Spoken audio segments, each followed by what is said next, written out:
Урожай второго хлеба у дачников северных районов Коми под угрозой. Несмотря на предупреждение МЧС России о предстоящих заморозках, не все садоводы смогли спасти посадки от переохлаждения. Тем более, что накануне стояла довольно теплая погода, и многие просто не поверили в возможность низких температур.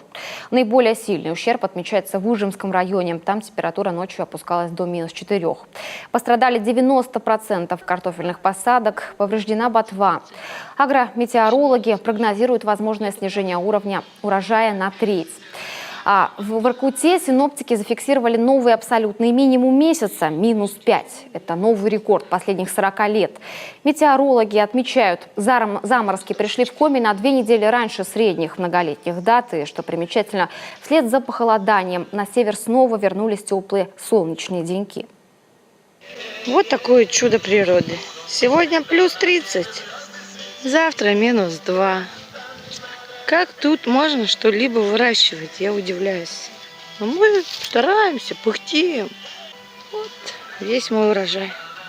Околел. На этой неделе погода также будет крайне неустойчивой. Уже во вторник через территорию Коми переместится активный атмосферный фронт с дождями, местами ливнями, усилением ветра. С середины недели установится относительно прохладная погода. В ночные часы ожидается всего 3-8 градусов тепла.